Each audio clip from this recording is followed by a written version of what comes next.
Buenas noches, Lick. Es un gusto poderlo saludar nuevamente para dar inicio Buenas a noches, licenciado. buenas noches de el curso de Derecho Procesal Constitucional, y cualquier duda que tengan o alguien que quiera participar, enciende su audio y me lo puede hacer ver. Es más, dentro de la explicación que les haga ahorita en el resumen, vamos a tratar de resumir los 3 temas del contenido. Voy a irles preguntando a algunos compañeros ahí y entonces espero que participen. Entonces, damos inicio aquí. El tema número 1 del derecho procesal constitucional, dimos la definición. En conclusión, esta definición dice que el derecho procesal constitucional es para que se cumplan los principios y garantías constitucionales, o sea, lo que establece la Constitución en sí. También se considera que son normas jurídicas como principios e instituciones procesales.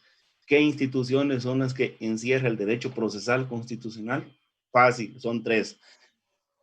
La acción de amparo, exhibición personal y la constitucionalidad de las leyes. Luego, las denominaciones del derecho procesal constitucional, que son varias de cómo se le puede denominar, y la evolución histórica que la vimos, con 3 épocas o etapas, y asimismo vimos 3 periodos de conformidad a los cambios políticos o sociales que se han dado dentro del derecho. La naturaleza jurídica del derecho procesal constitucional, hay 3 teorías y en conclusión, el derecho procesal constitucional es eminentemente procesal, por lo que es de carácter público. Y de ahí mismo se desprende de que es la más aceptada, o la teoría más aceptada, la tesis procesal, ¿verdad? Y dijimos, lo que ya vieron ustedes en derecho, en teoría del proceso, que todo proceso sirve para llegar a un fin. Desde que se inicia tiene todas sus etapas o series. Y la lógica se dice que cualquier proceso es de encontrarle ese fin u objetivo. Entonces, ¿cómo se lo vamos a encontrar? Las etapas, la acción. Cualquier persona individual o jurídica puede accionar. Una persona individual, pues, comparece por sí mismo, y una persona jurídica va a ser representada por su representante. Y en derecho notarial, más adelante ustedes van a ver de que hay representación jurídicas. Por ejemplo, la representación jurídica de un menor de edad, los padres que ejercen la patria potestad. La representación jurídica de una iglesia, pues también tiene su representante legal. La representación jurídica de una sociedad tiene su representante legal. Entonces, no le puede decir uno, háceme favor de, de intervenir como representante de una institución, porque ya tiene su representante legal. Bueno, entonces accionan. Y de ahí la prueba. Quiere decir que toda persona que acciona para demostrar hechos que se argumentan dentro del proceso, debe presentar prueba. Y cuando se le notifica a la persona que se está demandando, pues para desvanecer eso, va a tener que presentar su prueba. Aquí viene la primera pregunta y le pregunto a Mario Sukuk, si está por ahí Mario Sukuk. Dígame, Mario, ¿quién considera usted que tiene la carga de la prueba entonces?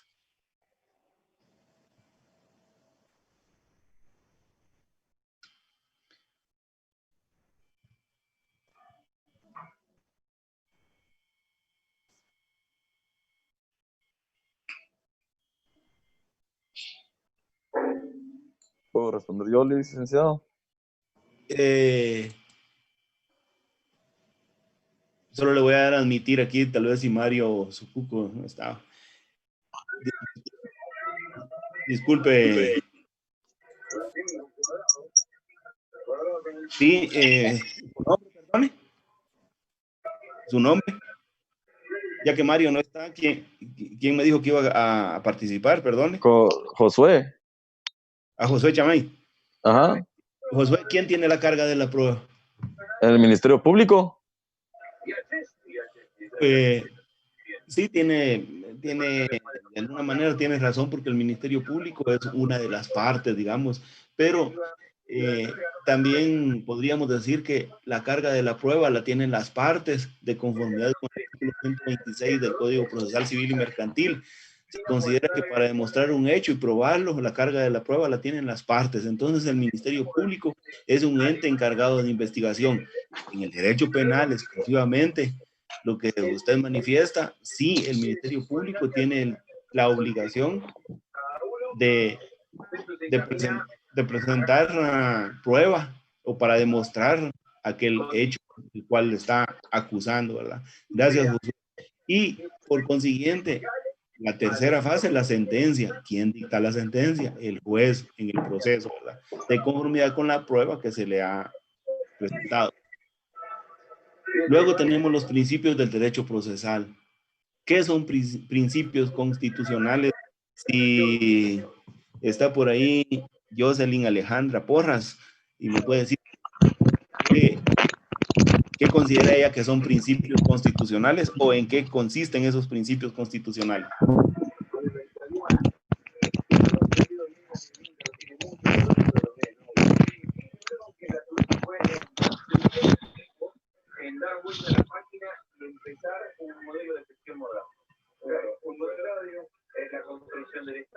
O si no, Sergio Garavito. Ha tenido una buena conexión política. ¿Sí? Un principio puede ser el inicio o la conclusión que se está pensando.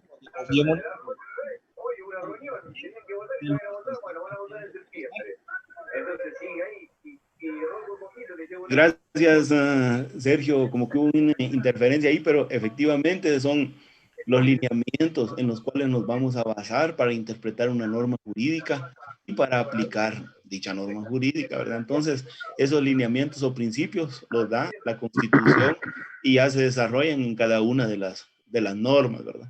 Y de ahí los principios tienen tres funciones: informarnos, interpretar y aplicar. Luego, dentro de estos principios constitucionales, vimos algunos, y aquí pusimos 7: la supremacía de la Constitución, la imperatividad constitucional, que la imperatividad no es más que se va a aplicar la Constitución tanto para gobernantes como para gobernados, a todos por igual. Luego dijimos lo del juez natural. Juez natural es porque existe un juez y un tribunal competente para conocer. Ahí es donde vimos también la jurisdicción y la competencia de cada uno de los jueces. Y la instancia plural o pluralidad, lo que se juzga y se dicta sentencia. La primera fase, ¿verdad?, de lo que se va a conocer en un proceso y se va a dictar sentencia. Y la segunda fase de un proceso serían los recursos a lo cual tenemos derechos de interponerlos y se da la ejecución de la sentencia. Sería la segunda fase. El debido proceso son las fases del proceso que también están dentro del artículo 12 de la Constitución y el 16 de la Ley del Organismo Judicial. El derecho de defensa, que es el sexto, también un juicio o proceso legal, que se debe de seguir con todas las fases de dicho juicio o proceso. Artículo 12 también de la Constitución, la presunción de inocencia. O sea que una persona cuando la detienen se considera que es inocente. Hasta que es declarado responsable judicialmente, se puede decir de que él es el condenado, pues es el responsable de aquello, pero mientras tanto se considera que es inocente mientras se tramita el proceso. Artículo 14 de la Constitución. Ahora bien, dentro de las instituciones del derecho procesal constitucional, tenemos el Tribunal Constitucional. Debe existir un órgano especial que controle este órgano constitucional, donde vamos a desarrollar el derecho procesal constitucional. Ese máximo órgano es la Corte de Constitucionalidad. Aquí hago un paréntesis y les comento. En cierta ocasión, uno de los magistrados que está ahorita en la Corte de Constitucionalidad dio una conferencia, y recuerdo esto hace aproximadamente unos 10, 12 años, y dijo: la Corte de Constitucionalidad, los que están ahí, dijo, se creen que es una corte celestial. Y le preguntan: ¿y por qué? Porque no hay quien los controle a ellos, es el órgano máximo constitucional. Entonces no deberían de actuar así, dijo, porque deberían de, al contrario, ser personas probas, idóneas y lo máximo que puede haber en Guatemala. Resulta que ahora está ahí Y ahorita, recientemente, si alguno de ustedes se dio cuenta que conocieron de de un amparo ahí, entonces conocen de ese proceso en la Corte de Constitucionalidad y resulta de que les interponen en contra de lo que habían resuelto, que no estaban de acuerdo, el amparo, y lo conocen ellos mismos. Digo ellos mismos porque habían 2 o 3 magistrados, que ellos lo que tenían que hacer era, la Corte sí tenía que conocer, ellos se hubieran inhibido de conocer o excusarse, y los suplentes tenían que integrar el tribunal de amparo para poder conocer. Bueno, pero él lo dijo en su oportunidad, ya estando ahí, es muy difícil que cumplan, ¿verdad? Entonces, eso es lo que nosotros tenemos que tener muy en cuenta, que cuando se nos ordena, se nos encomienda algo, o vamos a ir a prestar un servicio, un órgano del Estado, hacer las cosas de la mejor manera, ¿verdad? Por eso es de que es la Corte de Constitucionalidad el máximo órgano en este caso. Ahora, en cuanto a la jerarquía de las normas, bien fácil también, que dijimos que la jerarquía es aquel orden o grado de importancia de las leyes, y la justicia constitucional, que los procesos deben de ser iguales para todos, ¿verdad? Porque ellos, como son personas que han estado dentro de los organismos del Estado, a ellos los vamos a ayudar. A aquella persona, como es una persona con determinados, ¿qué? Argumentos o porque es recomendado, no. Aquí los jueces actúan y así debe ser de los procesos, que a todas las personas debe ser por igual. Luego, en las categorías procesales y su manifestación en el derecho procesal constitucional. Las categorías procesales en todo proceso, generalmente, o cualquier rama del derecho, pues tiene sus categorías, ¿verdad? Ya las vimos. Y el derecho procesal constitucional, por lo mismo, tiene su acción, jurisdicción y el proceso. Entonces, en el derecho procesal constitucional, las categorías también tienen, así como lo tiene toda rama de proceso, su acción, su jurisdicción y competencia. Y para llevar a cabo ese proceso, lo mismo venimos y el derecho procesal constitucional tiene entonces su acción, jurisdicción y competencia y los procesos. La acción, las 3 instituciones que ya dijimos. La jurisdicción, que es la acción de amparo, institución personal y constitucionalidad. La jurisdicción, entonces, y que la jurisdicción la tiene la Corte de Constitucionalidad. Más adelante vamos a ver de que solo la Corte de Constitucionalidad no puede conocer todo aquello dentro de Guatemala, dentro del país, por lo que también la misma ley de amparo tiene determinado de que en algunos casos va a conocer amparos en contra de la Corte Suprema de Justicia, las salas de apelaciones, los juzgados de primera instancia, etcétera. En su momento vamos a ver eso. Yo considero que posiblemente en la próxima clase vamos a ver parte de ello. En los procesos entonces del derecho constitucional van a ser las 3 acciones que vamos a interponer. Las 3 acciones se van a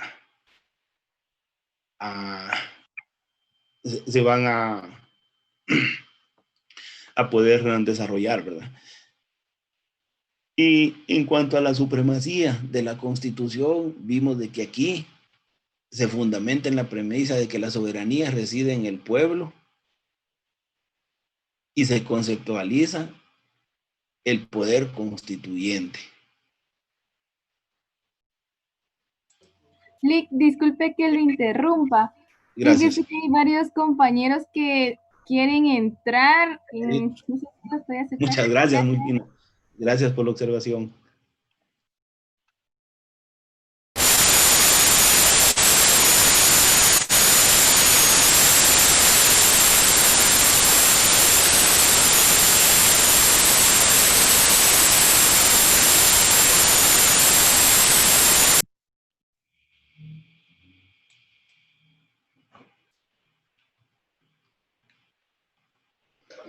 Muchas gracias.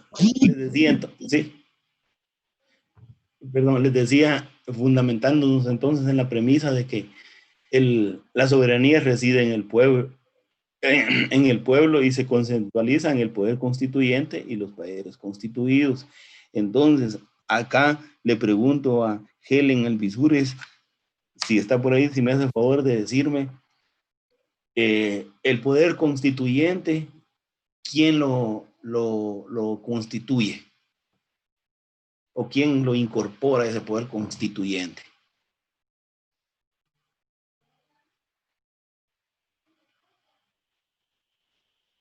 O si alguien más quiere participar y que me diga en dónde radica ese poder constituyente y en dónde radica el poder constituido. Por lo menos alguien que me diga en dónde radica el poder constituyente. Licenciado, el poder constituyente sería el poder de los pueblos, o sea, el poder que está en el pueblo y que como población, o sea, ellos se manifiestan ante el Estado. Y el Correcto, su nombre. constitutivo sería las funciones y el poder que tiene el Estado. Cada uno de los órganos del Estado, gracias, su nombre. Vivian González. Gracias. Efectivamente, así es como usted lo ha explicado. Y luego venimos en los medios de defensa de la Constitución, que los medios de defensa de la Constitución, ¿para qué sirve ese medio de defensa de la Constitución? Son los medios, es el medio que sirve como proceso o procedimiento regulado en la Constitución en defensa de la misma. ¿Y para qué? Para preservar esas normas y hacerlas que se cumplan, así como están establecidos los principios y las garantías. Cada uno de los artículos de la Constitución queremos que se cumplan. Entonces, ¿cómo se clasifica esa defensa de la Constitución? En protección de la Constitución y las garantías constitucionales. La protección de la Constitución está en los instrumentos políticos, económicos, sociales y de técnica jurídica, y en las garantías, la reintegración del orden constitucional. Y en el tema número 2 ya explicamos cada uno de estos instrumentos políticos. Los instrumentos políticos son 2, la división de poderes y los controles intra e interórganos. Instrumentos económicos, 2, régimen de control y el régimen financiero. Instrumentos sociales, 2, los partidos políticos y los grupos de presión. Y los instrumentos de técnica jurídica. Y tratamos de explicar los instrumentos políticos en la división de poderes. Quiere decir que cada órgano del Estado debe estar dentro de sus propias competencias, no andarse intrometiendo en ningún otro órgano. Y ningún otro órgano puede ser superior a otro de los 3 órganos del Estado, y ninguna institución del Estado como parte de esos órganos no tiene que interferir para que un órgano pueda determinar algo y suplicarle que realice algo, ¿no? Cada órgano debe estar dentro de lo que le corresponde. En los controles intra e interórganos. En los intraórganos quiere decir que dentro del mismo órgano del Estado, ahí vamos a resolver las cuestiones. Si estamos hablando del organismo judicial, ahí lo vamos a resolver. Estamos hablando del organismo ejecutivo, allí lo vamos a resolver. Estamos hablando del organismo legislativo, también lo vamos a resolver. Entonces, en el organismo judicial, cuando resuelve un juez y no estamos de acuerdo con esa resolución, con esa sentencia, entonces vamos a presentar recursos.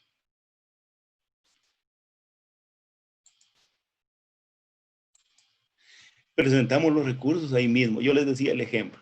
En un juzgado de paz, no estamos de acuerdo con una resolución, vamos a presentar un recurso. Lo presentamos dentro del mismo órgano y este lo debe de elevar, y están los plazos al juzgado de primera instancia, dependiendo de la rama que se trate. Si es rama penal, al juzgado de primera instancia penal. Es rama civil, al juzgado de primera instancia civil. Es rama laboral, al juzgado primero del ramo laboral, y así sucesivamente. Pero si hablamos por ejemplo, del Ejecutivo, los actos del presidente de la República para que tengan validez, que es el refrendo ministerial, el otro ejemplo que pusimos, deben de ser legitimados con la firma de cada uno de los ministros. Y hay veces de que no necesita de todos los ministros, sino que si se trata de una cosa del Ministerio de Educación, con el ministro de Educación tendrá que firmar ese refrendo ministerial, o en otras palabras podríamos ver que es que están de acuerdo o el visto bueno, ¿verdad? Y el tercer ejemplo corresponde al legislativo, que cuando el legislativo va a aprobar algo dentro del mismo legislativo, tiene que aprobarlo o bien con la mayoría de diputados, en algunos casos, o bien con el voto favorable de las 2/3 partes. Aquí hay dos preguntas. A José Carlos Córdoba le pregunto, ¿cuántos diputados hay ahorita actualmente en nuestro país?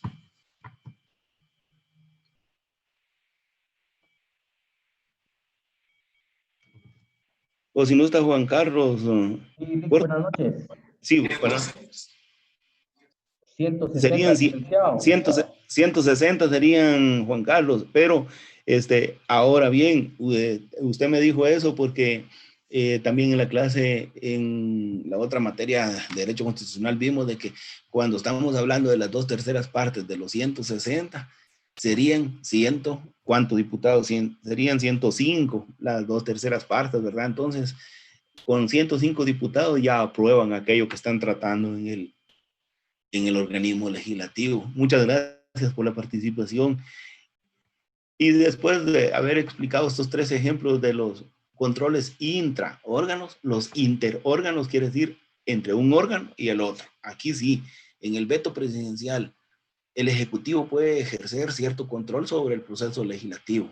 Cuando el legislativo está emitiendo una ley, le pasa esa ley y le da audiencia, podemos decir, al Ejecutivo para que emita el veto presidencial, o sea que por medio del veto presidencial puede hacer de que lo apruebe o no el Ejecutivo. Entonces ahí el Ejecutivo controla al Legislativo. Otro caso, la interpelación ministerial. Aquí un alumno me decía, Lick, entonces aquí se desquitan los órganos. Pues si lo queremos ver de esa manera, así está plasmado en la ley, en la Constitución, porque la interpelación ministerial es que entonces ahora los diputados, o sea, el Congreso de la República, llaman a los ministros a una interpelación, solo que hay 2 excepciones, que el ministro de la Defensa y de Relaciones Exteriores, ellos están exentos de que puedan ser llamados. Y alguien me dice, ¿por qué están exentos? Bueno, porque el ministro de la Defensa más tiene que encargarse de cuestiones puramente de el orden y cuidar del país, ¿verdad? La defensa del país. Y el ministro de las Relaciones Exteriores, por consiguiente, con tantas relaciones que hay con otros países, pues entonces no tiene tiempo como para que los están interpelando. Y me imagino que ese es uno de los puntos por los cuales los dejaron exentos, ¿verdad? Y el informe ministerial, que sería el otro, donde son disposiciones gubernamentales de observancia general a todas las dependencias del Estado para acatar lo que establece el organismo ejecutivo. Quiere decir de que el ejecutivo va a disponer algo para que lo acaten los otros organismos también, o sea, los 3 organismos con todas sus instituciones. ¿Qué ejemplo podemos poner ahí que sepamos nosotros donde el organismo ejecutivo, o sea, el presidente de la República, por medio de los ministros, ellos vienen e imponen algo para que lo cumplan o lo cumplamos en todas las... que lo cumplamos con los... yo como le dijera, que lo cumplamos en todos los organismos del Estado. ¿Qué ejemplo podríamos poner de que nos impusieron algo y lo tenemos que estar cumpliendo y nos pueden seguir imponiendo algo para que lo cumplamos? Siempre pues esto tendría que ser en beneficio de la población. ¿Algún ejemplo? Lick, buenas noches. Sí, buenas noches. Y se podría poner de ejemplo lo que estamos pasando ahorita, el toque de queda es una imposición gubernamental a nivel país. Sí, solo que aquí lo tenemos que cumplir todos, aunque no estemos en el, ¿cómo le dijera yo? Aunque no estemos trabajando en un organismo ejecutivo, lo tenemos que cumplir todo. Pero como dice que son disposiciones gubernamentales de observancia general a todas las dependencias del Estado para acatar lo que establece el organismo ejecutivo. Su ejemplo también podría ser de observancia general para todas las personas, pero algo que sea específico para las otras dependencias del Estado, ¿cuál sería? Buenas noches, licenciado. Podría ser, ahorita que pararon las contrataciones del Estado, que el Ejecutivo dijo que ya no podían contratar más. Correcto, ese es un ejemplo, su nombre. Dorian Liquidano. Muy bien, Dorian. Sí, ese es un ejemplo que lo tenemos que acatar. Otro es, por ejemplo, las cuentas que tuvimos que crear una cuenta bancaria para que nos depositen todo aquel que trabaja en el Estado. Entonces hay que cumplir. El que no haya aperturado esa cuenta, pues no le van a depositar. Entonces, de observancia para todo el organismo. Otra que podría ser es la inscripción en la Contraloría para tenerlos, valga la redundancia, controlados. Ahí pues sí que tenemos que tener actualizados nuestros datos. Todo trabajador. Y otro es esto del RENAS, que para poder dar o impartir clases, todo el catedrático o maestro o el que va, también. Entonces, esas podrían ser ejemplos, ¿verdad?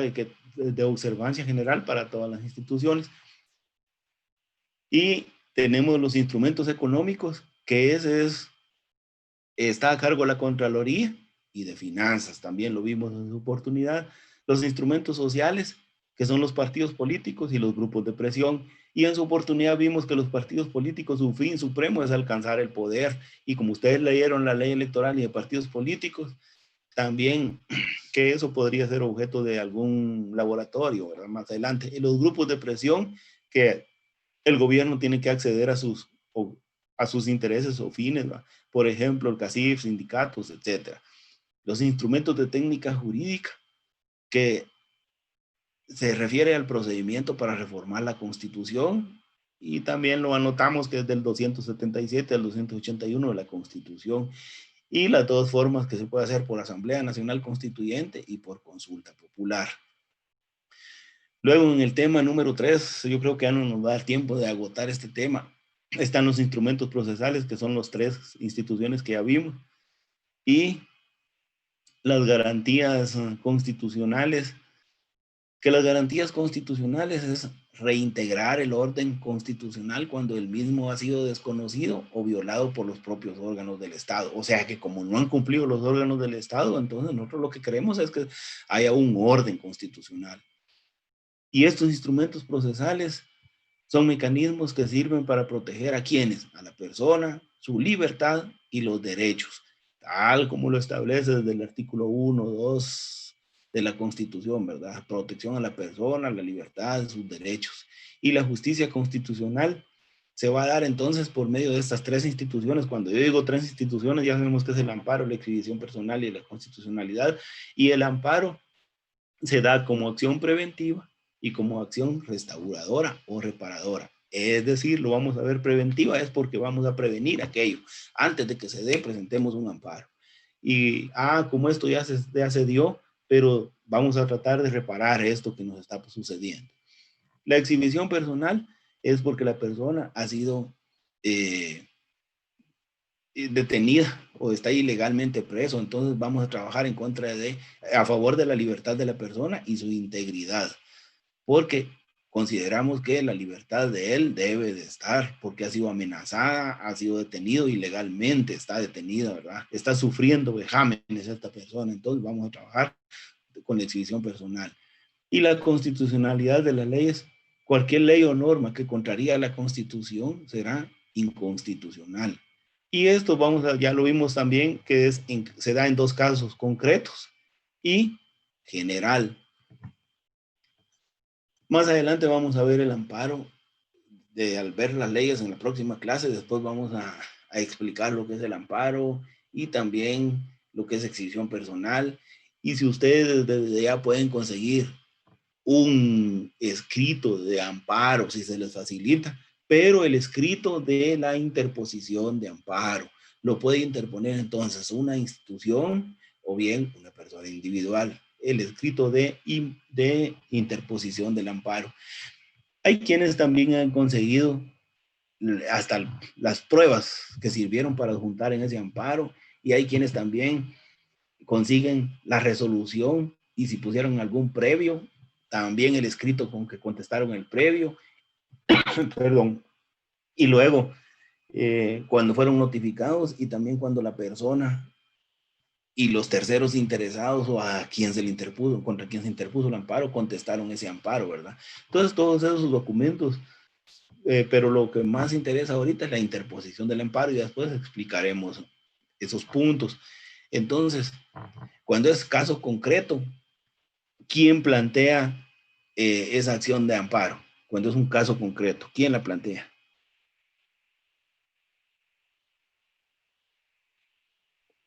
Buenas noches, licenciado. Sí, buenas noches. La plantea la parte afectada. Correcto, la parte afectada. ¿Nombre, perdón? Mariel Arias.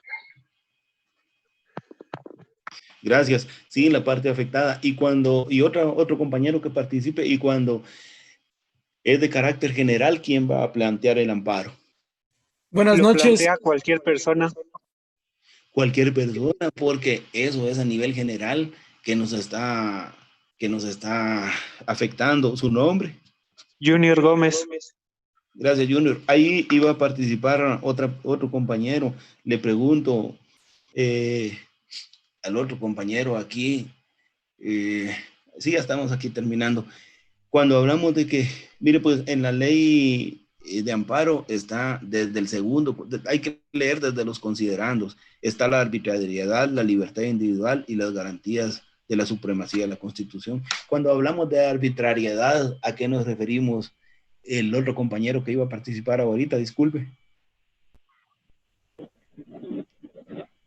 Hablamos de arbitrariedad, ¿a qué nos estamos refiriendo? ¿Es cuando alguien actúa de manera contraria a la justicia? Correcto. Algo contrario, algo arbitrario, algo que nos perjudica. ¿Su nombre? Axel Guerra. Gracias, Axel. Así es, algo que nos perjudica. Entonces, les hago esa observación. Ahorita que ustedes van a empezar a leer la ley desde los considerandos. En el segundo considerando hay 3 preguntas y a una ya se las hice ahorita, ¿verdad?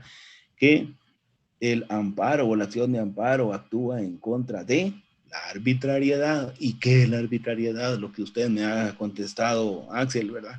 Es algo contrario, algo que nos perjudica. Y ahí les puedo hacer la otra pregunta, que estoy ahí un par de minutos aquí. Y solo hago una observación. Fíjense que en la otra clase de que estoy dando derecho notarial, crearon un chat. Aquí con nosotros tenemos un chat creo solo de nosotros, digamos, de mi curso, ¿verdad? Entonces, cuando hay alguna duda, luego que termine la clase pueden hacer alguna pregunta y yo se las contesto por WhatsApp, les mando un audio, ¿verdad? Así es, ¿verdad, Sergio? Tenemos ese chat nosotros, ¿verdad?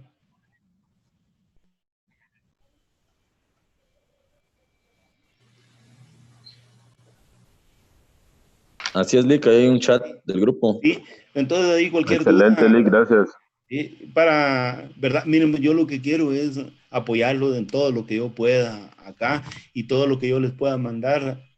También si yo tengo un amparo, se los puedo mandar o cualquier duda que tengan y lo aclaramos. Si no da tiempo aquí en una de las clases, también lo podemos hacer por ese medio, ¿verdad? Y entonces cuando la segunda pregunta en ese considerando es de que la exhibición personal actúa contra la libertad individual. Y cuando estamos hablando de esa libertad individual, ¿a qué nos referimos? Todavía hay tiempo para que participe otro compañero. Lick, buenas noches. ¿Sí? Sí, cuando habla de ese considerando es cuando se vulnera